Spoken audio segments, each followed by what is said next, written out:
Hi everyone, welcome to our next lecture for rapid revision जो कि है metals and non metals. आज 20 से 25 मिनट के अंदर इस पूरे चैप्टर का रिवीजन करेंगे। सारे इंपॉर्टेंट टॉपिक, इंपॉर्टेंट पॉइंट सब कुछ आपको रिवाइज करा दूंगा। तो अगले 20 से 25 मिनट आपको मेरे साथ बने रहना है और एक नोटबुक पेन लेकर आ जाओ, सारी इंपॉर्टेंट चीजों को नोट करते रहना है। चलिए, तो देखो, इस लेक्चर को मैं ऑलरेडी डिटेल में पढ़ा चुका हूं, इस चैप्टर को मैं ऑलरेडी डिटेल में पढ़ा चुका हूं, जो कि हमारे एक वन शॉट वीडियो है जो कि 1.5 घंटे की है। अब जाकर देखना, आपकी मदद होगी, लिंक मैं डिस्क्रिप्शन में दे दूंगा। बट आज हम रिवीजन कर रहे हैं, तो रिवीजन में स्टार्ट करते हैं। सबसे पहले जानते हैं कि भैया मेटल नॉन मेटल होते क्या है। तो देखना, सबसे पहले 4 प्रकार की चीजें होती हैं। एक होता है मेटल। मेटल क्या होता है? जो कि इलेक्ट्रॉन्स को देता है। याद रखना, मेटल्स वो होते हैं जिनकी आउटर मोस्ट शेल के अंदर या तो 1 इलेक्ट्रॉन होगा, या तो आपके 2 इलेक्ट्रॉन होंगे, या तो आपके 3 इलेक्ट्रॉन होंगे। जबकि नॉन मेटल वो हैं जिनकी आउटर मोस्ट शेल के अंदर या तो 5 इलेक्ट्रॉन होंगे, या तो आपके 6 होंगे, या तो आपके 7 होंगे। जबकि आपकी नोबल गैसेस वो होती हैं जिनके आउटर मोस्ट शेल पूरी तरीके से भरा होता है ना, ना ही ये इलेक्ट्रॉन लेते हैं, ना ही ये इलेक्ट्रॉन देते हैं। जबकि मेटलॉइड्स जो होते हैं वो कुछ ऐसे आपके एलिमेंट्स होते हैं जो कि मेटल और नॉन मेटल दोनों की प्रॉपर्टीज को शो कर रहे होते हैं। एग्जांपल याद रखेंगे, बोरोन, सिलिकॉन। ठीक है, ये बेसिक हो गया मेटल नॉन मेटल का। बट भैया इनकी फिजिकल प्रॉपर्टीज के बीच में डिफरेंस बता दो। अब ध्यान से समझना, इस चैप्टर के अंदर आपको कुछ एक्सेप्शंस भी आपको याद रखने हैं। एक्सेप्शन क्या होते हैं? जैसे आपके बैक बेंचर के अंदर एक ऐसा बच्चा होता है जो कि बैठता तो पीछे है, बट जब एग्जाम का रिजल्ट आता है तो वो टॉप कर जाता है। तो वो क्या है? वो एक प्रकार का एक्सेप्शन है। उसी प्रकार के एक्सेप्शन हमें यहां पर याद रखने हैं। पहली प्रॉपर्टी है मेलेबिलिटी। भैया मेलेबिलिटी क्या होती है? एक ऐसी प्रॉपर्टी, अगर हम उसे मारेंगे तो थिन शीट्स के अंदर क्या हो जाएगा? कन्वर्ट हो जाएगा। जैसे कि मेटल्स, आपके मेटल्स क्या होते हैं? वो मेलेबल होते हैं, थिन शीट्स के अंदर कन्वर्ट हो जाते हैं। ठीक है, बट आपके नॉन मेटल नहीं होते। और पता है, कुछ एक्सेप्शन भी हैं, कुछ ऐसे भी मेटल्स हैं जो कि थिन शीट के अंदर कन्वर्ट नहीं होते, जो कि आपको याद रखने हैं। जैसे कि आपके आर्सेनिक, मरकरी, ये बहुत इंपॉर्टेंट है। मरकरी जो होता है आपको लिक्विड स्टेट के अंदर होता है, रूम टेम्परेचर पे। आगे बात करते हैं डक्टिलिटी। डक्टिलिटी क्या होती है बेटा? एक ऐसी एबिलिटी, अगर हम एक मेटल को वायर की फॉर्म में, थिन वायर की फॉर्म में कन्वर्ट कर दे तो हम बोलेंगे ओहो तू तो डक्टाइल है। ठीक है, तो मेटल्स जो होते हैं वो डक्टाइल होते हैं, बट नॉन मेटल्स डक्टाइल भैया नहीं होते, वायर्स में कन्वर्ट नहीं कर सकते। आगे बात करते हैं हार्डनेस की। तो देखो, जो आपके मेटल्स होते हैं बहुत ज्यादा टफ होते हैं, बहुत ज्यादा हार्ड होते हैं। आपको पता है ये आयरन बहुत ज्यादा हार्ड होता है, बट यहां पर भी एक्सेप्शन है। एक्सेप्शन है सोडियम पोटेशियम। सोडियम पोटेशियम कुछ ऐसे एलिमेंट्स हैं जिनको आप नाइफ से भी काट सकते हो। हाँ भाई, चाकू से भी काट सकते हो। क्वेश्चन आ सकता है कौन से ऐसे मेटल्स हैं जो कि नाइफ से काट सकते हैं? सोडियम और पोटेशियम। जबकि जो आपके नॉन मेटल्स होते हैं वो बहुत ज्यादा क्या होते हैं? टफ होते, बहुत ज्यादा मतलब आपके हार्ड नहीं होते हैं ना, बहुत ज्यादा सॉफ्ट होते हैं। बट एक एक्सेप्शन यहां पर भी है जो कि है आपका डायमंड। डायमंड जो होता है एक प्रकार का नॉन मेटल है और बहुत ज्यादा टफ होता है। आगे बात करते हैं सोनोरिटी। सोनोरिटी एक ऐसी प्रॉपर्टी है, जैसे कि आपने सुना आपकी घंटी लगी होगी स्कूल के अंदर, उसमें टंग टंग टंग टंग आवाज आती है। वो जो बेल साउंड होता है, रिंगिंग साउंड होता है, उसी प्रॉपर्टी को हम बोलते हैं सोनोरिटी। तो जब भी हम एक मेटल को मारेंगे उसमें साउंड आएगा, बट नॉन मेटल में से वो साउंड नहीं आता। याद रखना, मेटल्स में एक एक्सेप्शन है जो कि है मरकरी। आगे बात करते हैं अपनी लस्टर। लस्ट्रस एक ऐसी प्रॉपर्टी है जिसको हम बोलते हैं शाइनी।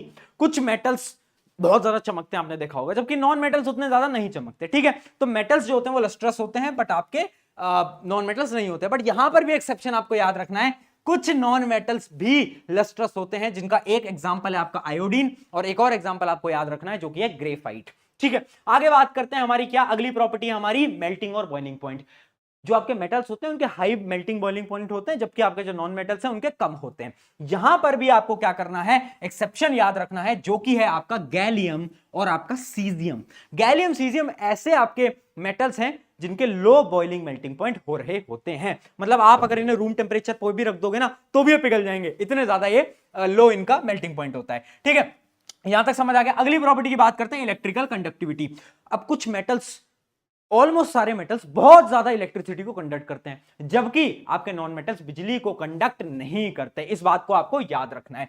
ठीक है, बट एक्सेप्शन याद रखना, जो कि आपका मरकरी लेड, जो कि आपकी इलेक्ट्रिसिटी को कंडक्ट नहीं करते। ठीक है, और यहां पर भी एक्सेप्शन याद रखना, जो कि ग्रेफाइट। ग्रेफाइट एक इस प्रकार का नॉन मेटल है जो कि बिजली को कंडक्ट करता है। उसके अलावा आ जाती है आपकी क्या? Heat conductivity. Similarly heat conductivity में भी आपका सेम ही एक्सेप्शन है, जो कि है ग्रेफाइट। ग्रेफाइट जो है वो एक नॉन मेटल है, बट वो हीट को भी कंडक्ट कर लेता है। अगला आ जाता है आपका क्या, अगला आ जाता है आपकी स्टेट। तो याद रखना सॉलिड स्टेट रहती है, ऑलमोस्ट सॉलिड स्टेट रहती है, बस मरकरी जो है वो लिक्विड में मिलता है, और इनकी जो स्टेट होती है वो सॉलिड भी हो सकती है, लिक्विड भी हो सकती है, गैस कैसी भी हो सकती है। अगली पॉइंट है डेंसिटी, इनकी डेंसिटी हाई होती है, इनकी डेंसिटी लो होती है। याद रखना मरकरी एक ऐसा मेटल है जो कि कैसे मिलेगा आपको, वो मिलेगा आपको लिक्विड एट रूम टेम्परेचर, जबकि जो ग्रेफाइट है और डायमंड है वो एक्सेप्शन आपको मिलेंगे नॉन मेटल के अंदर, क्योंकि जो आपका डायमंड होता है बहुत ज्यादा हार्ड होता है और ग्रेफाइट जो होता है वो बिजली को कंडक्ट करता है। चलिए ये हो गई आपकी क्या, physical properties of metal and non metal. अब बात करते हैं केमिकल प्रॉपर्टीज पे। याद रखना मेटल क्या है, मेटल वो है जो कि इलेक्ट्रॉन देता है, इलेक्ट्रॉन मतलब अपना इलेक्ट्रॉन दे देगा, और नॉन मेटल क्या है जो कि इलेक्ट्रॉन वापस से उससे लेगा, है ना। ये आपको प्रॉपर्टीज याद रखनी है। अब हम देखते हैं कुछ रिएक्शन मेटल और नॉन मेटल की, यानी पहले हम देखेंगे मेटल की रिएक्शन विद ऑक्सीजन। देखो कुछ जो मेटल होते हैं वो ऑक्सीजन के साथ बहुत ज्यादा खतरनाक रिएक्शन करते हैं, जैसे कि आपके सोडियम, पोटेशियम, जो हाईली रिएक्टिव एलिमेंट्स हैं वो बहुत ज्यादा खतरनाक तरीके से रिएक्शन करते हैं, जबकि जो लो रिएक्टिव एलिमेंट होते हैं वो बहुत धीरे से रिएक्शन कर रहे होते हैं। ठीक है, तो याद रखना मेटल ऑक्सीजन मिलके क्या बनाते हैं, मेटल्स के आपके ऑक्साइड बना रहे होते हैं। For example magnesium plus oxygen क्या बनाएगा, मैग्नीशियम ऑक्साइड बनाएगा। देखो वैसे आपको पता है कि जो आपके मेटल ऑक्साइड्स होते हैं वो कैसे होते हैं, वो होते हैं आपके बेसिक, बट कुछ मेटल के ऑक्साइड्स बेसिक भी होते हैं, एसिडिक भी होते हैं, और उन मेटल्स को हम बोलते हैं क्या बेटा, उनको हम बोलते हैं एम्फोटेरिक मेटल्स। बहुत ज्यादा इंपॉर्टेंट है, एक सवाल पक्का आएगा, नाम याद रखना सारे के सारे एम्फोटेरिक मेटल्स के, जो कि आपके beryllium, zinc, tin, lead, aluminium और आपका एंटिनोमी जो कि आपका Sb। तो याद रखना इनकी ट्रिक भी मैंने आपको बता रखी थी, जो कि ऐसी थी कि सब जन पढ़ो लिखो और बनो जनाब, सब जन पढ़ो लिखो और बनो जनाब। ये किसकी ट्रिक है, जिससे आप सारे के सारे एम्फोटेरिक मेटल्स को याद कर सकते हो। ठीक है, यहां तक आपको समझ आ गया। अब इनकी रिएक्शंस क्या हैं, बहुत ज्यादा हाईली रिएक्टिव होते हैं कुछ कुछ आपके मेटल्स की। अब बात करते हैं हमारे नॉन मेटल्स की। तो जो नॉन मेटल्स होता है वो भी आपके नॉन मेटल ऑक्साइड बनाते हैं, और जो नॉन मेटल ऑक्साइड होते हैं वो मेनली एसिडिक होते हैं या तो न्यूट्रल होते हैं। एग्जांपल याद रखना, एग्जांपल है जैसे आपका कार्बन है, तो कार्बन जब कार्बन डाइऑक्साइड बनाता है तो वो अलग टाइप का बन जाता है, और कभी कभार कार्बन क्या बनाता है, कार्बन मोनोऑक्साइड बनाता है, वो अलग बन जाता है। तो यानी एसिडिक भी बनाता है, न्यूट्रल भी बनाता है, इस बात को याद रखना है आपको। चलिए अब बढ़ते हैं हमारी अगली रिएक्शन की तरफ, जो कि आपकी क्या, वाटर के साथ, पानी के साथ कैसी रिएक्शन होती है। याद रखना मेटल्स की जो रिएक्शन होती है पानी के साथ, जो टॉप प्रायोरिटी वाले मेटल्स हैं, जो कि हाईली रिएक्टिव आपके मेटल्स हैं, वो क्या करते हैं, वो बहुत ज्यादा धमाकेदार रिएक्ट करते हैं। ठीक है, और वो क्या बनाते हैं, वो मेटल्स के हाइड्रोक्साइड बनाते हैं, है ना, जबकि कुछ जो लो रिएक्टिव हैं वो सिर्फ मेटल ऑक्साइड बनाते हैं। अब आपको मैं एक ट्रिक बता देता हूं, आपको याद रखने पड़ेंगे। आपको सबसे पहले रिएक्टिविटी सीरीज याद होनी चाहिए। कैसे याद करोगे, ट्रिक बता रखी है, कैटरीना ने कार मांगी ऑल्टो जेन फरारी, फिर भी है क्यों मिली सिल्वर ऑडी, उस ट्रिक से याद रखनी है। ठीक है, अब देखना फटाफट से, देखो अब जो हाई रिएक्टिव है, जैसे कि आपके क्या, जैसे कि आपके सोडियम, पोटेशियम, है ना, उसके अगला आपके क्या, कैल्शियम, ये जो होते हैं ये आपके क्या बनाते हैं, हाइड्रोक्साइड बनाते हैं। एक एक करके याद रखना, सोडियम एंड क्या आपके potassium reacts violently with water. अगर हम कोल्ड वाटर को भी देंगे ना तो भी ये बड़े खतरनाक तरीके से रिएक्ट करेंगे, और क्या बनाएंगे, ये बनाएंगे आपके हाइड्रोक्साइड, जैसे कि NaOH। जबकि नीचे चलते हैं तो कैल्शियम आ जाता है, कैल्शियम जो है वो उतने खतरनाक तरीके से रिएक्ट नहीं करता, रिएक्ट तो करता है, ये भी बनाता है आपका कैल्शियम हाइड्रोक्साइड, बट आराम से बनाता है। अगला करते हैं मैग्नीशियम। अब जो मैग्नीशियम है ना वो बोलता है मुझे ठंडा पानी नहीं पसंद, मुझे तुम गर्म पानी दो, तो मैग्नीशियम रिएक्ट करता है गर्म पानी के साथ, हॉट वाटर के साथ, ठंडे पानी के साथ रिएक्ट नहीं करता। ठीक है, हॉट वाटर के साथ रिएक्ट करता है, और वो क्या बनाता है, वो भी आपका मैग्नीशियम हाइड्रोक्साइड बना देता है। अब आ जाते हैं हमारे और नीचे के एलिमेंट्स, जैसे कि आपके क्या, एल्यूमिनियम, आयरन, जिंक। अब ये जो एलिमेंट्स हैं ये बोलते हैं कि भैया हम तो ना स्टीम के साथ रिएक्ट करेंगे, यानी हम गर्म पानी के साथ भी रिएक्ट नहीं करेंगे, हमें जब तुम स्टीम दोगे तब ही हम रिएक्ट कर रहे होंगे। तो ये क्या करते हैं, ये आपके स्टीम के साथ रिएक्ट कर रहे होते हैं, है ना। तो याद रखना ये क्या करते हैं, ये आपके स्टीम के साथ रिएक्ट करते हैं, और आप देख सकते हो क्या बना रहे हैं, ये आपके बना रहे हैं मेटल ऑक्साइड, मेटल हाइड्रोक्साइड नहीं बना रहे, मेटल ऑक्साइड आपके बना रहे हैं। अब जितने भी और नीचे वाले एलिमेंट्स है ना, जैसे आपके गोल्ड वगैरह, वो रिएक्ट ही नहीं करते पानी के साथ, वो बोलते हैं भैया हम नहीं करेंगे रिएक्ट। तो आपके जो गोल्ड वगैरह होते हैं वो रिएक्ट नहीं करते पानी के साथ। जबकि अगर हम नॉन मेटल्स की बात करें तो याद रखना नॉन मेटल्स के जो ऑक्साइड होते हैं वो पानी में डालते ही एसिड बना लेते हैं। जैसे SO2 को जब हमने डाला तो क्या बन गया, H2SO4 बन गया, यानी हमारी एसिड बन गई, सल्फ्यूरिक एसिड बन गई। तो याद रखना non metal oxide plus water is equals to acid. चलिए और रिएक्शन देखते हैं। अगली जो हमारी रिएक्शन है वो है मेटल्स विद एसिड। याद रखना जब भी हमारा मेटल एक डाइल्यूट एसिड के साथ रिएक्ट करेगा तो क्या बनाएगा, एक वो सॉल्ट बनाएगा और हाइड्रोजन गैस को डिस्प्लेस कर देगा, है ना। हमेशा आपकी हाइड्रोजन गैस डिस्प्लेस हो रही होती है, ये पहले चैप्टर के अंदर भी बताया था। बट इंपॉर्टेंट चीज क्या है, एक ऐसा एसिड है जो कि गुंडा है, वो है, उस एसिड का नाम है HNO3। ये बोलता है कि भैया मैं तो हाइड्रोजन गैस को रिलीज नहीं करने दूंगा। तो जो नाइट्रिक एसिड होता है, याद रखना नाइट्रिक एसिड जो होता है वो H2 को रिलीज नहीं करता। बट एक गुंडे के दो गुंडे और हैं, है ना, एक गुंडा होता है उसके ऊपर दो लोग और होते हैं ना, तो उसके ऊपर वाले जो दो गुंडे हैं उनका नाम क्या है, उनका नाम है मैग्नीशियम और मैंगनीज, Mg और Mn। जब भी HNO3 मैग्नीज या फिर मैग्नीशियम के साथ रिएक्शन करता है ना, तब तो ये हाइड्रोजन इसे देना पड़ता है ना, तब इसे हाइड्रोजन देना पड़ता है। और उनकी रिएक्शन भी मैंने आपको यहां पर लिख दिया, Mg और Mn की HNO3 के साथ जब भी रिएक्शन होती है तो क्या होता है, H2 गैस रिलीज होती है। बट तुम्हारे मन में सवाल हो रहा होगा कि बाकी मेटल्स के साथ क्यों नहीं हाइड्रोजन गैस रिलीज होती, क्योंकि याद रखना HNO3 is high oxidising agent, तो वो ऑक्सीडाइज कर देता है और वो हाइड्रोजन गैस की जगह ऑक्सीजन जोड़ देता है और पानी को रिलीज कर देता है। तो याद रखना HNO3 क्या होता है, HNO3 आपका ऑक्सीडाइजिंग एजेंट होता है, बहुत हाई ऑक्सीडाइजिंग एजेंट होता है। ठीक है, अब हम बात करते हैं एक्वा रीजिया की, बहुत इंपॉर्टेंट है, स्टार मार्क कर लेना। एक्वा रीजिया क्या होता है, एक ऐसा सोल्यूशन जो कि बहुत ज्यादा कोरोसिव है। उस सोल्यूशन में क्या होता है, HNO3 होता है और HCl होता है, और एक कंसंट्रेशन में होता है, यानी 1:3 है ना। हम मान लो एक बूंद हम HNO3 की ले रहे हैं और 3 बूंद हम HCl की ले रहे हैं। इस रेशियो के अंदर हम एक बनाते हैं एक एसिड को और उसको हमने नाम दिया एक्वा रीजिया। एक्वा रीजिया क्यों बोलते हैं हम इसे, क्योंकि ये बहुत सारे ऐसे मेटल्स को कोरोड कर देती है जो कि रिएक्ट ही नहीं करते, जैसे कि गोल्ड जो है वो रिएक्ट नहीं करता। बट अगर गोल्ड के ऊपर आपने ये डाल दी ना, इस एसिड को डाल दिया ना, तो क्या होगा, इस एक्वा रीजिया को डाला तो गोल्ड भी पिघल जाएगा, गोल्ड भी कोरोड कर जाएगा, मतलब पूरा का पूरा डिसॉल्व हो जाएगा। एक तरीके से डिसॉल्विंग कैपेसिटी इसकी बहुत ज्यादा होती है। ठीक है, तो ये बहुत ज्यादा हाईली रिएक्टिव होती है एक्वा रीजिया। ये रेशियो याद रखना बेटा, बहुत इंपॉर्टेंट है। ठीक है, जबकि जो आपकी नॉन मेटल्स होते हैं वो एसिड्स के साथ रिएक्शन ही नहीं करते। अब बात करते हैं मेटल सॉल्ट की, यानी देखो जो ज्यादा हाई रिएक्टिव होगा वो डिस्प्लेस कर देगा, पहले चैप्टर से पढ़ते आ रहे हैं। तो देखना, याद रखना, जैसे मान लो आपका लेड है और CuCl2 है, तो कौन ज्यादा रिएक्टिव है, आपको रिएक्टिविटी सीरीज याद होनी चाहिए, कैटरीना ने कार मांगी, ऑल्टोज एंड फरारी। हाँ, तो आप देखोगे जो लेड जो है वो ऊपर आता है कॉपर से, तो कॉपर को लात मार के बाहर भगा देगा, है ना, और क्या करेगा, वो इसके साथ जुड़ जाएगा और क्या बना लेगा, कॉपर अकेला रह जाएगा। जैसे कि बेटा तुम भी अपनी जिंदगी में अकेले हो, कॉपर भी अकेला है। चलिए, तो इस प्रकार से लात मार के बाहर करा और क्या बन गया, PbCl2 बन गया। तो जो ज्यादा रिएक्टिव होगा हमेशा रिएक्शन में वही पहले आएगा। चलिए अब आगे बढ़ जाते हैं। ये पूरी की पूरी रिएक्टिविटी सीरीज है, याद करने की ट्रिक 100 बार बता रखी है, याद रखना, है ना। कैटरीना ने कार मांगी, ऑल्टोज एंड फरारी, फिर भी हाई क्यों मिली उसे, सिल्वर ऑडी। चलिए अब बात करते हैं रिएक्शन मेटल और नॉन मेटल की। अगर एक मेटल है, अगर एक नॉन मेटल है, दोनों के रिएक्शन हुआ तो क्या बनेगा। तो भैया ध्यान से सुनना, देखो मेटल जो है वो क्या करता है, वो अपने इलेक्ट्रॉन को देता है, और जब भी कोई इलेक्ट्रॉन को देता है तो उस पर पॉजिटिव चार्ज आता है और उसे हम बोलते हैं क्या, उसे हम बोलते हैं बेटा कैटायन। तो याद रखना, मेटल पे पॉजिटिव चार्ज आता है वो कैटायन बन जाता है, जबकि आपका जो नॉन मेटल है वो इलेक्ट्रॉन लेता है तो उसमें नेगेटिव चार्ज आता है और वो बन जाता है आपका एनायन। तो एनायन होता है नेगेटिव चार्ज, कैटायन होता है आपका पॉजिटिव चार्ज। इतना क्लियर है। चलिए अब देखो होता क्या है, सोडियम मान लो एक सोडियम है और आपका क्लोरीन है। सोडियम ने एक इलेक्ट्रॉन दिया क्लोरीन को, क्लोरीन के पास एक इलेक्ट्रॉन आया, दोनों ने एक बॉन्ड बना लिया, एक रिश्ता बना लिया, है ना। तो ये रिश्ता क्या कहलाता है, ये रिश्ता कहलाता है आयोनिक कंपाउंड का रिश्ता या फिर आयोनिक बॉन्ड का रिश्ता। तो याद रखना, वो रिश्ते जो कि आयंस की वजह से बनते हैं, यानी कैटायन और एनायन के फॉर्मेशन की वजह से बनते हैं, उन रिश्तों को हम बोलते हैं आयोनिक बॉन्ड्स या फिर आयोनिक कंपाउंड्स। इस बात को आप याद रखेंगे। इसी प्रकार से आपका NaCl जो होता है वो बन रहा होता है। NaCl क्या होता है, जो आपके घर का नमक आता है टेबल सॉल्ट, वही होता है आपका NaCl। चलिए यहां तक एकदम क्लियर हो गया होगा। अब बहुत important topic, properties of ionic compound. अब एक ट्रिक बता रहा हूं, याद करने की, ध्यान से समझ लेना। आयोनिक कंपाउंड की प्रॉपर्टी याद करने की जरूरत नहीं है, नमक की जो प्रॉपर्टीज होती है ना वही आपके आयोनिक कंपाउंड की प्रॉपर्टीज होती है। नमक कैसा होता है, हार्ड होता है।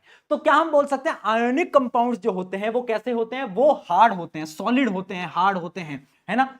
क्यों होते हैं, क्योंकि उनका आयोनिक बॉन्ड बहुत ज्यादा स्ट्रॉन्ग होता है। नमक है ना, नमक से याद कर लेंगे। अब क्या मेरा नमक जो है, क्या वो बिजली को कंडक्ट कर लेगा, नहीं कर पाएगा। बट अगर मैं नमक को पिघला दूं या फिर पानी में मिला दूं, मोल्टन स्टेट के अंदर कन्वर्ट करूं, तो क्या मेरे नमक अब बिजली को कंडक्ट करेगा, बिल्कुल करेगा। तो वही सेम चीज है, याद रखना कि क्या कंडक्ट्स इन मोल्टन और एक्वस स्टेट, यानी आपके जितने भी आयोनिक कंपाउंड होते हैं सॉलिड स्टेट में बिजली को कंडक्ट नहीं करते, इलेक्ट्रिसिटी कंडक्ट नहीं करते, बट जैसे ही वो मोल्टन स्टेट में आ जाते हैं, जैसे ही वो कैसी आ जाते हैं, एक्वस स्टेट में आ जाते हैं, बिजली कंडक्ट कर लेते हैं। अगली प्रॉपर्टी भी याद रखना, देखो आपका जो मेटल, आपका जो नमक होता है उसको मेल्ट करो, बॉईल करो, क्या वो जल्दी से बॉईल हो जाएगा? नहीं हो पाएगा ना। अरे नमक को बॉईल करके देखना कैसे जल्दी बॉईल हो जाएगा। तो यानी इनका जो मेल्टिंग और बॉइलिंग पॉइंट होता है वो भी ज्यादा होता है। क्यों?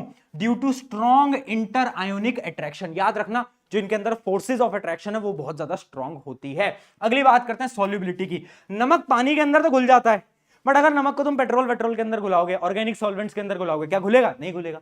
तो ऐसे ही याद रखेंगे कि जितने भी आयनिक कंपाउंड होते हैं वो पानी में तो मिल जाते हैं, बट इनसॉल्युबल इन आपके जितने भी ऑर्गेनिक सब्सटेंसेस हैं, लाइक क्या, केरोसिन, पेट्रोल, इन सब के अंदर इनसॉल्युबल होता है। तो नमक की प्रॉपर्टीज से चारों प्रॉपर्टीज को हमने याद कर लिया। चलिए अब आ जाता है हमारा सबसे इंपॉर्टेंट टॉपिक इस चैप्टर का, जो कि है बेटा मेटलर्जी। मेटलर्जी क्या होता है? ध्यान से सुनना, बड़ा इंपॉर्टेंट है। देखो मेटलर्जी एक तरीके की ब्रांच है जो कि पढ़ती है किसके बारे में? मेटल्स के एक्सट्रैक्शन के बारे में, है ना। हमारे मेटल का है अर्थ क्रस्ट के अंदर, हमें अब मेटल को बाहर निकालना है। कैसे निकालेंगे? कुछ कुछ पॉइंट्स आपको याद रखने हैं। पहली चीज मिनरल। मिनरल क्या होती है? मिनरल, मान लो हमने जमीन में गड्ढा करा, हमें कुछ चीज मिली, वो क्या कहलाएगा? वो हमारे लिए कहलाएगा मिनरल, यानी naturally occurring element compound in earth crust is called mineral. अब एक बहुत बड़ा मिनरल था, उसके अंदर एक छोटा सा पार्ट था जिसके अंदर बहुत सारा मेटल था, तो उस छोटे से पार्ट को हम क्या बोलेंगे? उस छोटे से पार्ट को हम बोलेंगे ओर। यानी ओर क्या है? Ore is a mineral from which metal can be extracted economically and conventionally. मतलब बहुत आराम से और हम बहुत अच्छे पैसे भी कमा सकते हैं ना, क्योंकि ओर हमने बनाया और छोटा सा है और उसके अंदर मेटल बहुत ज्यादा है, तो उसमें हम मेटल को बाहर निकालेंगे तो उस मेटल को बेचेंगे तो पैसे भी कमा पाएंगे, तो इकोनॉमिकली ये बहुत ज्यादा सही रहता है। अगली बात करते हैं क्या? गैंग पार्टिकल्स, यानी ये होती हैं इंप्योरिटीज। अब और है, उसके अंदर मेटल है, साथ साथ में इंप्योरिटीज भी हैं, तो उनको हम क्या बोलते हैं? Gang particles. अगली बात करते हैं इनरिचमेंट ऑफ ओर या फिर कंसंट्रेशन ऑफ ओर। ये क्या होता है? Process of removing gang particles, यानी और है उसमें से कुछ कुछ प्रोसेसेस की मदद से हम इंप्योरिटीज को निकालते हैं और उन प्रोसेसेस को हम बोलते हैं क्या? इनरिचमेंट ऑफ ओर या फिर कंसंट्रेशन ऑफ ओर। चलिए अब मैं आपको दिखाने जा रहा हूं एक बड़ी ही इंपॉर्टेंट यहां पर टेबल, बट उससे पहले मिनरल और ओर का डिफरेंस बेटा याद रखना। देखो मिनरल क्या होता है?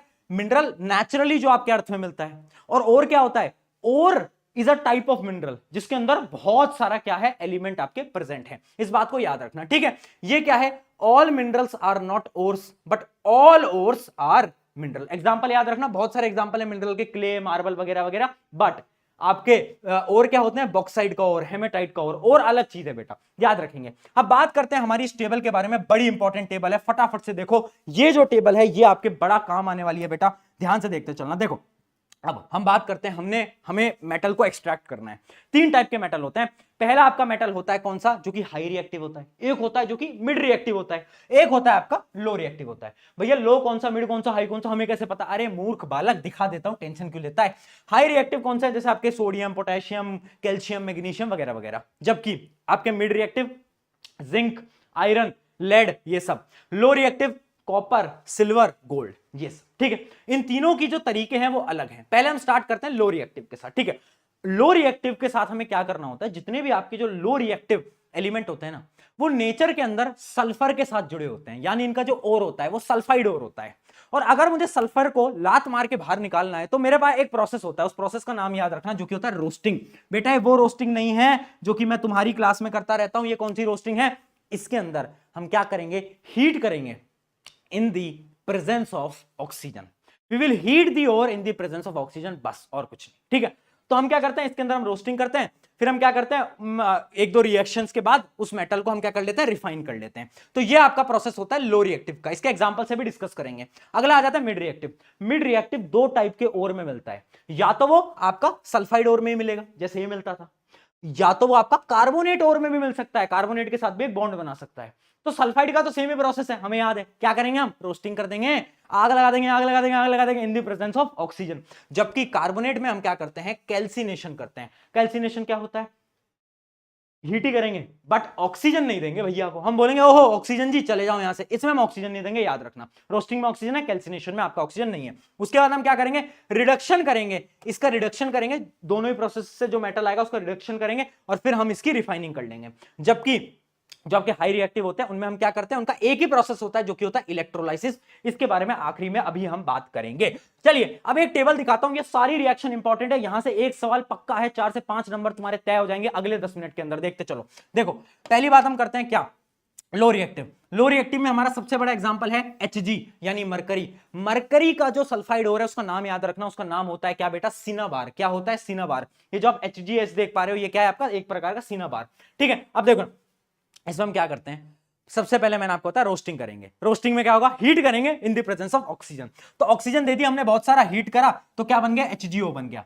अब हमने क्या करा, इसे और ज्यादा हीट करा या फिर इसी के साथ हमने रिएक्ट कराया तो आपका जो मरकरी है वो अलग से बाहर आ जाता है। एक और एग्जांपल ले लेते हैं आपके, क्या आपका एग्जांपल हम लेते हैं कॉपर का। कॉपर सल्फाइड है, इसको हमने ऑक्सीजन की प्रेजेंस में हीट करा, क्या बनाया, कॉपर ऑक्साइड। फिर हमने कॉपर ऑक्साइड का रिएक्शन कराया कॉपर सल्फाइड के साथ, तो क्या, जो आपका अकेला कॉपर है वो बाहर आ गया। ठीक है, ये थे आपके लो रिएक्टिव। अब अगर हम मिड रिएक्टिव की बात करें, उनमें क्या प्रोसेस था, या तो सल्फाइड या तो कार्बोनेट। तो एक एक का एग्जांपल दे लेते हैं। देखो सबसे पहले हम देखते हैं, अगर आपका जिंक है, जिंक सल्फाइड, हम क्या करेंगे बेटा, रोस्टिंग करेंगे इसकी। कैसे, ऑक्सीजन की प्रेजेंस में हीट कर देंगे। अगर जिंक कार्बोनेट है, जिंक कार्बोनेट के साथ क्या करेंगे, इसके साथ हम कैल्सिनेशन करेंगे, यानी इसको हम हीट तो करेंगे बट ऑक्सीजन नहीं देंगे भैया। जैसे हीट करेंगे तो जिंक ऑक्साइड अलग हो जाएगा, कार्बन डाइऑक्साइड अलग हो जाएगा। अब याद रखना अगला प्रोसेस होता है रिडक्शन। मिड रिएक्टिव वालों में रिडक्शन होता है ना, रिडक्शन क्या होता है, ऑक्सीजन का छीनना। तो हम क्या करेंगे, रिडक्शन हम इसका कार्बन की मदद से रिडक्शन करा देंगे, तो Zn अलग हो जाएगा और कॉपर मोनोऑक्साइड अलग हो जाएगा। ये बड़ा इंपॉर्टेंट है बेटा, याद रखना। ठीक है, इसके अलावा इसका एक और एग्जांपल है जो कि पेपर में हर बार पूछा गया है, वो है आपकी थर्माइट रिएक्शन। थर्माइट रिएक्शन क्या होती है, बेसिकली हम आयरन का ऑक्साइड ले रहे हैं। ठीक है, आयरन के ऑक्साइड में एल्यूमिनियम की मदद से रिडक्शन करा रहे हैं। देखो एल्यूमिनियम की मदद से क्या कर रहे हैं, रिडक्शन कर रहे हैं। आयरन हमें बाहर निकालना था, एल्यूमिनियम ने ऑक्सीजन के साथ रिश्ता बना लिया और वो एल्यूमिनियम ऑक्साइड बन गया। अब ये इंपॉर्टेंट क्यों है, क्योंकि ये जो रिएक्शन होती है थर्माइट रिएक्शन, ये रिएक्शन याद रखना, जब भी रेलवे ट्रैक्स जोड़े जाते हैं, ज्वाइनिंग ऑफ रेलवे ट्रैक्स होता है, तो हम थर्माइट रिएक्शन की मदद से ही आयरन को क्या करते हैं, जोड़ते हैं, है ना, लिक्विड आयरन बनाता है। और इसके अंदर जो हीट एनर्जी है वो बहुत ज्यादा हाई होती है। तो याद रखना, डायरेक्टली सवाल आएगा, रेलवे ट्रैक्स बनाने के लिए कौन सी रिएक्शन यूज होती है, और वो रिएक्शन बताओ। थर्माइट रिएक्शन इस प्रकार से। अब आ जाते हैं हमारे high reactive. High reactive element करते हैं आपके इलेक्ट्रोलाइटिक रिडक्शन। क्या होता है, एक डायग्राम की मदद से जल्दी से फटाफट से समझ लेते हैं। इलेक्ट्रोलाइटिक रिडक्शन आप देख सकते हो, देखो यहां पर। तो इसमें हम क्या करेंगे, मोल्टन NaCl लेंगे। मोल्टन, एक्वस नहीं है बेटा, मोल्टन NaCl लिया, एक एनोड डाली, एक कैथोड डाली, बिजली को पास करा। अब क्या होगा, जो आपकी Cl है, Cl गैस तो आपके एनोड पे आ जाएगी, और जो आपका Na है, जो मेटल है, वो मेटल कहां जाएगा, कैथोड पे आ जाएगा। और इसकी मदद से हमें प्योर सोडियम मिल जाएगा, प्योर Na मिल जाएगा। तो डायग्राम याद रखना, इसको हम बोलते हैं इलेक्ट्रोलाइटिक रिडक्शन। अब बात करते हैं रिफाइनिंग। भैया हम पढ़ रहे हैं लो रिएक्टिव, मिड रिएक्टिव, सबकी रिफाइनिंग करनी है, बट रिफाइनिंग करनी कैसे है, एक एग्जांपल देख लेते हैं। एग्जांपल देखते हैं कॉपर की रिफाइनिंग का। ये डायग्राम भी बेटा इंपॉर्टेंट है। हमें क्या करना है, एक एनोड लेना है, एक कैथोड लेना है, एक सोल्यूशन लेना है। सोल्यूशन किसका होगा, कॉपर सल्फेट, CuSO4 का सोल्यूशन लेंगे। अब हम क्या करेंगे, यहां पर हम क्या करते हैं, देखना बेटा, ये जो आप देख पा रहे हो ये है आपकी क्या, ये है आपकी एनोड। ठीक है, इसके ऊपर हम क्या डालेंगे, इसके ऊपर हम इम्प्योर कॉपर डालेंगे। एनोड पे याद रखना बेटा क्या डालते हैं हम, इस जगह पर हम डालेंगे इम्प्योर कॉपर। ठीक है, यहां पर हमारी इम्प्योर कॉपर है और यहां पर हमने एक प्योर कॉपर की रॉड ले ली। ठीक है, यहां पर प्योर कॉपर, यहां पर इम्प्योर कॉपर।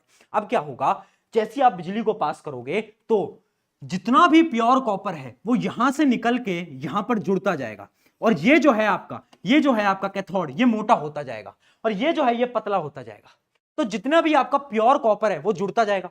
अब आप बोलोगे भैया इंप्योरिटीज का क्या हुआ, तो जितनी भी इंप्योरिटीज है वो यहां पर नीचे आके बैठती जाएंगी, नीचे सेटल होती जाएंगी, और उसको हम बोलते हैं क्या, उसको हम बोलते हैं एनोड मड। क्या बोलते हैं बेटा, एनोड मड, यहां पर लिखा भी हुआ है। ठीक है, तो याद रखना, सवाल आएगा डायरेक्टली कि आपके इलेक्ट्रोलाइटिक रिफाइनिंग के अंदर कैथोड पे क्या बनता है, तो याद रखना कैथोड पे आपका प्योर एलिमेंट बनता है, यहां पर आपका इंप्योर होता है ना। और एनोड मड पे क्या होता है, एनोड मड पे आपकी जितनी भी इंप्योरिटीज हैं वो नीचे आके गिरती जाती हैं। तो ये पूरा का पूरा एग्जांपल याद रखना, सोल्यूशन का नाम याद रखना जो कि आपका कॉपर सल्फेट, और ये होता है आपका इलेक्ट्रोलाइटिक रिफाइनिंग। पक्का है कि एक सवाल इलेक्ट्रोलाइटिक रिफाइनिंग पे आना तय है, मतलब तय है, गारंटीड है। ठीक है, तो ये हो गया आपका पूरा का पूरा। आई होप आपको यहां पर समझ में आ गया होगा। अब एक चीज याद रखना, रोस्टिंग और कैल्सिनेशन पे डिफरेंस आपको हमेशा याद रखना है। रोस्टिंग क्या है, heating in the presence of oxygen. Calcination क्या है, heating in not presence of oxygen, जहां पर ऑक्सीजन नहीं देंगे हम। उसके बाद याद रखना, रोस्टिंग किसके लिए करते हैं, सल्फाइड ओर के लिए।